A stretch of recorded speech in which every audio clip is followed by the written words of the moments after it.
Here's how to get a SketchUp license. To get a SketchUp license, as you can see, all you need to do is to purchase first.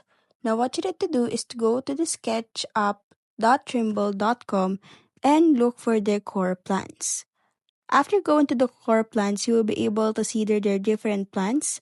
So the first one is the Go Annual, which costs $10.75.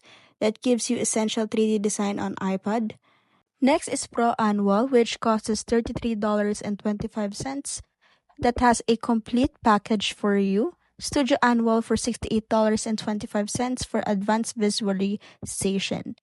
Now, for you to be able to get the license, now choose a core plan. So let's say, for example, we are going to choose Go Annual. Now, what you need to do is to press on that and scroll down and choose your plan. And after choosing your plan, click on the Add to Cart options.